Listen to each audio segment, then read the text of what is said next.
Trujillo, and I teach at Diablo Valley College in Pleasant Hill, California. I'm Rich Brown. I teach at Western Washington University in Bellingham, Washington, and I teach physical acting and devising.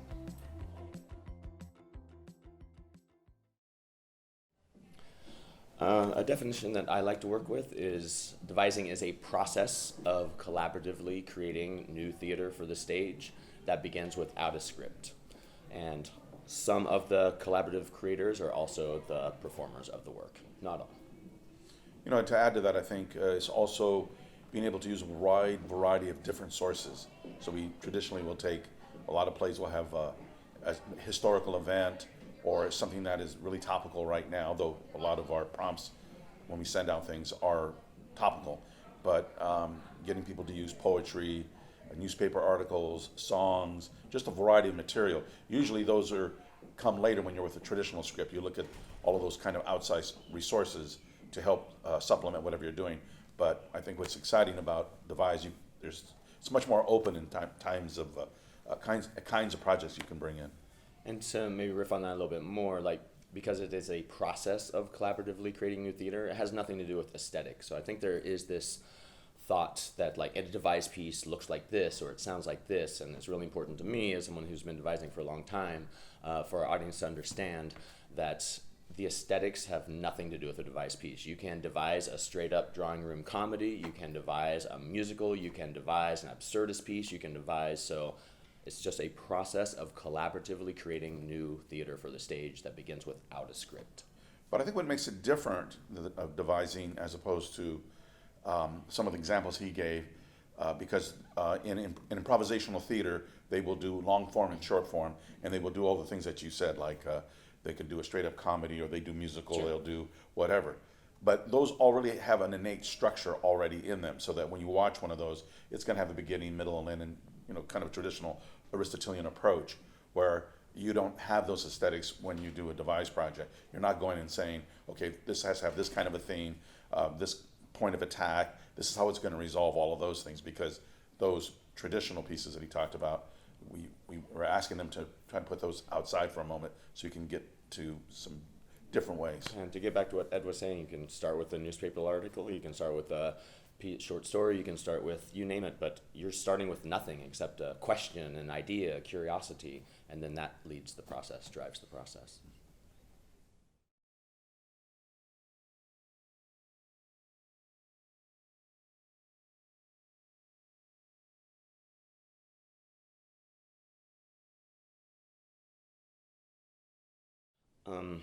For me, when I walk into a devised piece, I want to start with a lot of questions. So in some ways it's very similar. It's the same. You're still responding to the piece of theater that you saw the same way that you would respond to a scripted piece, because depending on the devised piece, there was probably a script. But it's different for me in that I'm always curious about the theater maker's intention and to try to help them understand what moments in the devised piece where their intention matched my individual audience member respondent reception, and when their intention was very different than what I was reading. And again, that's similar in scripted theater, but I think devised work, again, because it's a premiere, oftentimes it's the new piece, being able to give the theater makers that kind of specific feedback really sets them up for making their next devised work, to really understand this idea of, was I rigorous with my artistic intention, and then did I use the text and my body and movement and stage position and design to clearly communicate that intention to my audience? I think asking questions first, like a series of questions, loosens the students up, or of a faculty sponsor, let's say, who's ever in the room. But I think it's very important to read how they're listening to you, and that you define what you're saying to them, because it's a new nomenclature and they may not understand some of the questions, and you can see it on their face. And because they're so invested, all theater's invested. We all know we put our hearts in it, and any criticism sometimes it's not taken well. I've even had students coming to me, not necessarily for Devised, or saying, well, what did you like? And I said, well, you didn't listen to me, because I liked a lot of things, but you only wanted to hear this aspect. So I think with Devised, they have a different kind of ear, and they're very sensitive. And so you have to look and say, okay, when I ask this, how was that response? When I asked this, I asked this, I asked that.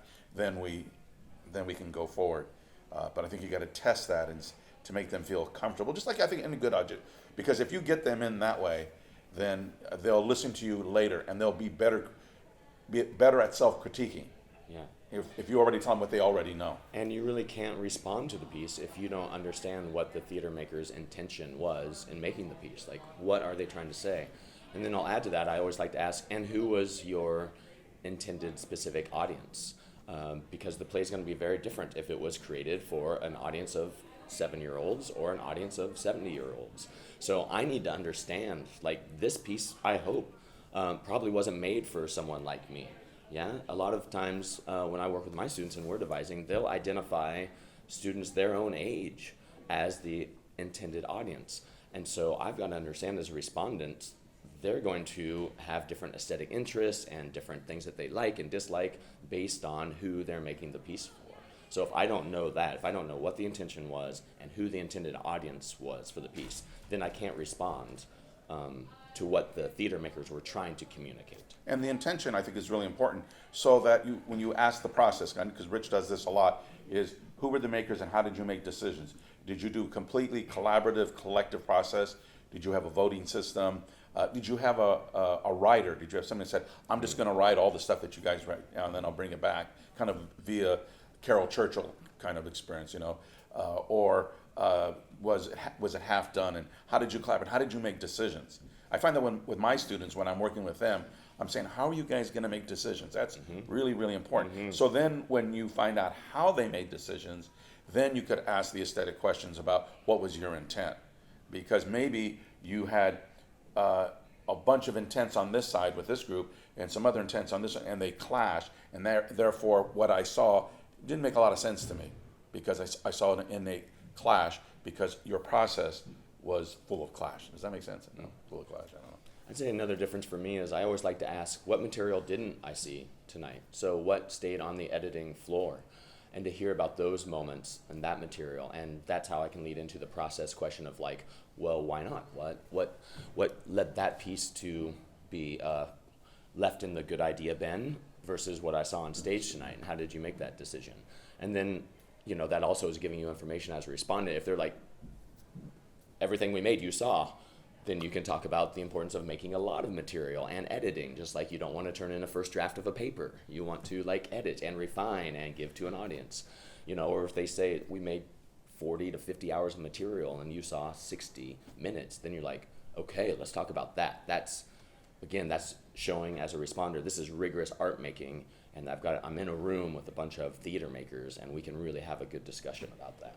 I think as a auditor, when you're coming in to look at the work, you really need to ask them the choices that you made. And you still use traditional language about tempo, rhythm, pace, arc. You can use all of those things still, because they know what that means.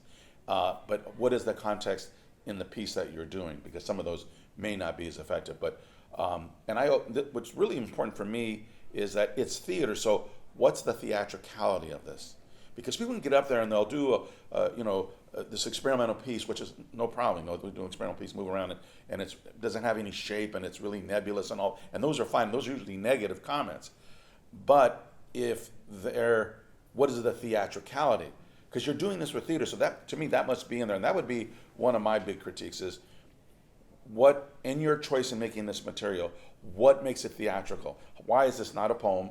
Why is this not a short story? Why is this not a monologue? Why is it not a lecture? Why is it a lecture? And because when you do pieces that have really strong didactic elements to it, then say, all you did was preach at me, and I didn't learn a whole lot. But when you did it this way, I didn't mind the preaching because it was highly theatrical. So that's a big component for me when I look at a piece. What was your theatrical qualities?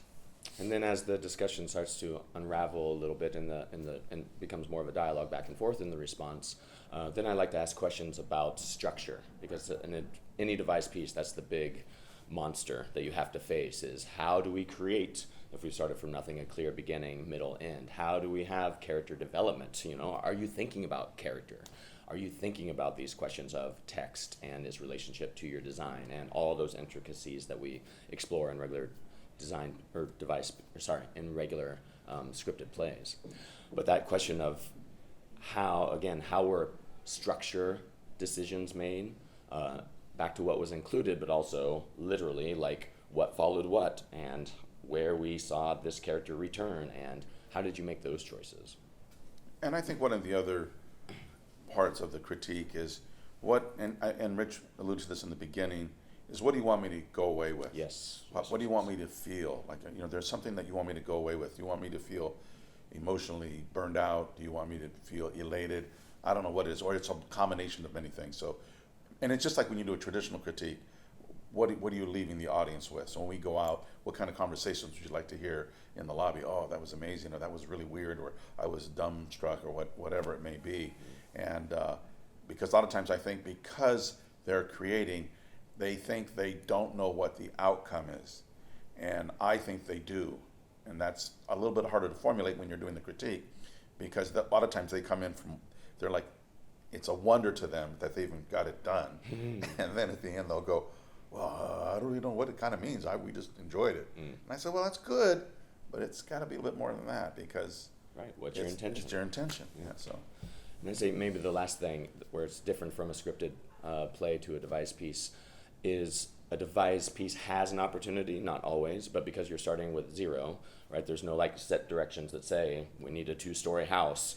So the design can be created along with the piece. So I'm also watching in the show and looking in the response for opportunities to respond to where the form and content were inextricably linked, where I could tell when like you had the materials in the room early, maybe a costume piece, maybe a prop, maybe a set piece, and that was being designed as the piece was being made, because you can tell the difference. Whereas a devised piece where they like devise the piece and then they come in and do design at the end, i.e. a traditional process, or a devised piece where the design starts in day one and works with the creation, the development, and the research of the piece. And I think you have to be specific with your questions in terminology. I would not assume that they're going to understand the things like what is your intent, what is the shape, what is the process, even though they know what those mean in traditional theater. And I think you have to be very, very specific about what those are, because they still want is it good or bad, and we don't like to use those terms because it's not that. And I don't like to use the term it's all relative. It's not that either. There is a clear aesthetic that comes out of your work, whatever you establish, and it's very clear what your form is. And does the form really serve you? We always say this about theater. Mm-hmm. Does the play serve the actors, and do the actors serve the play? So I think you can say that too. Well, you're using these forms, you're using these techniques. Do they serve what you are trying to say? Because maybe you needed to add some music here. Maybe you needed to add some cinematic devices. Maybe you used more props. And I think it's valid to say that without imposing my standards. And this would be the big, advice to first-time responders, is you have to be careful not to put your own aesthetic and your own intentions. And that's hard not to do. Absolutely. And I would strongly recommend doing a double team. Because we've done a couple, and it's so much easier, because then if he says something that I feel like, oh, I'm glad I didn't say that. It'd be great, and if I said something, we could cover for each other. We have some jokes about stuff we've done, but anyway, it's good, because then they get two really good voices, and you can have some arguments, and it's good. Yeah. You can have some healthy. And I think that's exciting for the students to hear, like, you got two very different responses from two respondents based on what you made. So they also understand no matter what your intention is, each individual audience is a human being, so they're going to have their own personal reaction to it.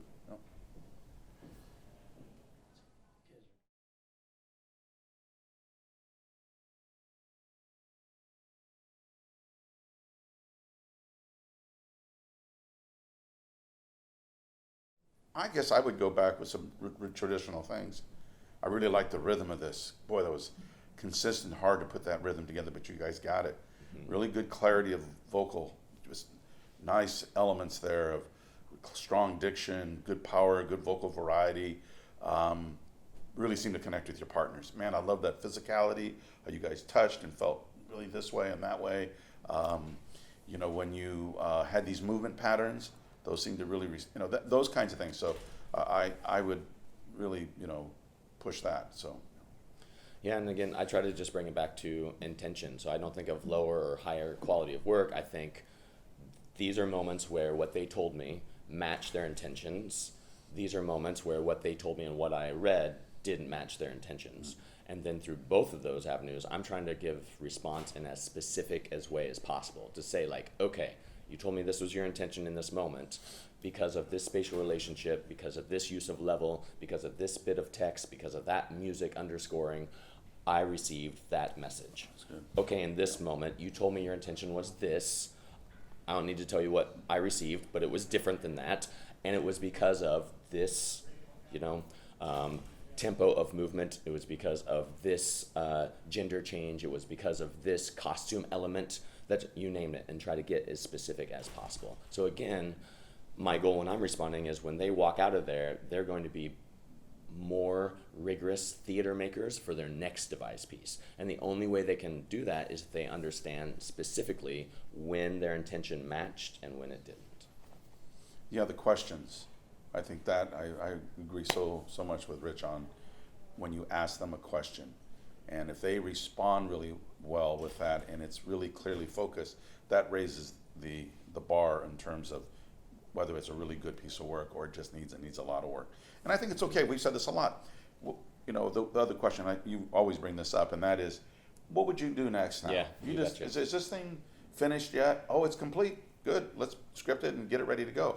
Or we're going to put it through 3 or 4 more different things. Even at my college, when we have come to the festival and have done this, I always work with my students and say, you guys, and I'm much more frank because they're my students. I'll say, man, you guys are kind of lazy in this, and you need to really get down and really do some stuff. I was not really happy about some of the stuff. Gotta be rigorous. And that's personal, but I would never say that in adjudication. But to my own students, I would, just because we do. But I would say, what do you want to do next? What's the next step? Are you going to put a part 2 to this? Is there a sequel? Is there a prequel? Or do you want to create a whole other thing based on this? That's a kind of a funny thing to say too. I'm going to base another devised piece on a devised piece that I've done. You don't do that in regular theater. I mean, how exciting is that? So. Yeah, and the way that I get into that is I talk about the audience is your final collaborator. So the piece isn't done yet because you've got this whole new group of collaborators coming in every night. So then the question is, what did you learn from your audience? And devised pieces that I've worked on and created with my students, I'm talking full-length pieces, like I'm just watching the audience once we get in performances, because you'll see when they lean back, you'll see when they're leaning forward. And I've gone to our companies and said, my job was to be outside eye. I watched the audience lean back. What do you think about cutting this moment? Or can we edit or nip? And let's take this thing back into rehearsal because we've got 3 days before our second week of the run. And so that audience is a final collaborator. So we talk about that and then say, where's this piece going to go next if you're going to keep working on it, keep developing, which again is helping them understand, how do I become a more rigorous theater maker for my next devised piece? And I'll just add one last thing about, before the interview, we were teasing each other about length. Because if something's over 2.5 hours, it better be damn good. Because we're just Americans and that's the way we're built. And I'll never forget, I went to see Ivan the Terrible when I was in college, Eisenstein's film, and it was 8 hours long. So, I mean, people say, well, they do long pieces. I said, yeah, but you're not Eisenstein for one thing. Boom. But they need to think about length, because in American audiences and college audiences, that has an effect. So it's not that you can do a 5-day one if you want to do it, but it's got to have all those components. They all got to work, no matter what the length is. Yep. Okay, so.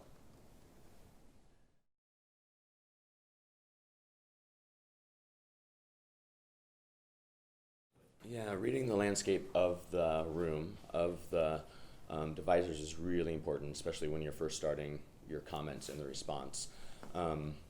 And something to keep in mind, just having in the back of their head is these students were creating this piece originally, some of the material might be very personal to different company members. So again, you've got to bring that up and deal with it head on, and so because they can take it personally, like, oh, this moment didn't really work for me. It's like, wow, that's the story of my grandmother passing away, right? They're going to take that personally.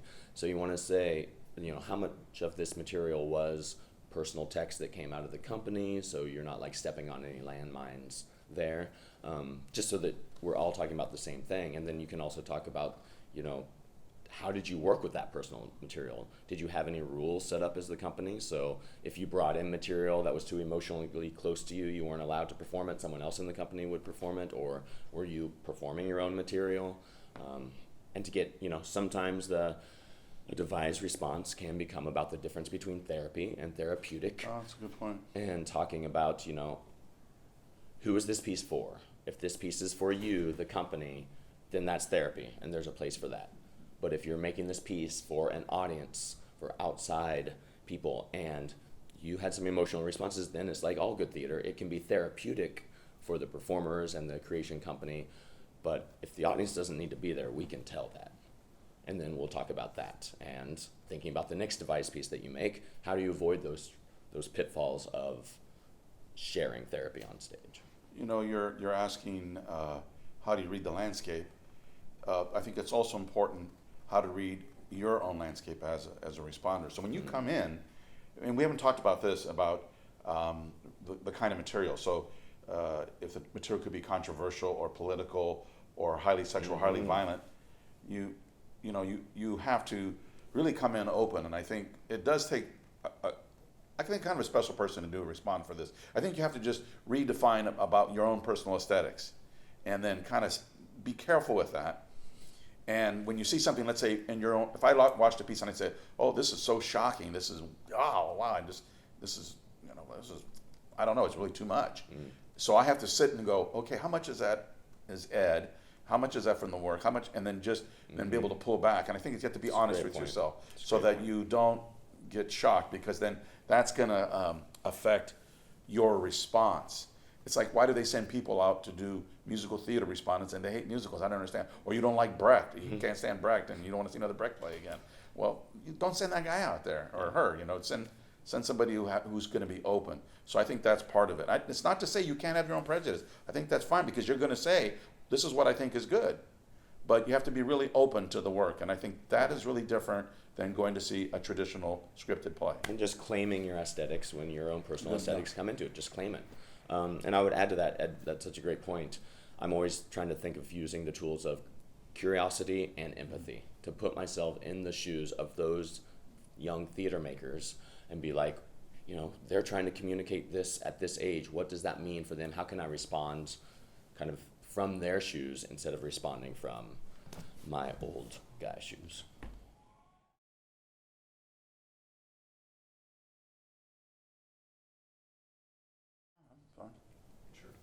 No, I mean, the only final thought I would have is, the quality of a device piece should be the same as a scripted play. It's like our rigorous intention should be high, because we're always trying to make the best theater that we can to share with an audience, whether that's a scripted play that's been done a million times, a premiere of a brand new play, or a collaboratively created devised play. I would say, to tack on that, is when we say you do theater, we're always calling you brave warriors. Yes. And I think you got to say that, man, the fact that you guys did this piece, You made something. you're a brave warrior. And you got to connect them with that. And if they come away with anything like, at least I was brave. I may have not been as successful as it could have been, but I was brave. And I think that's really important.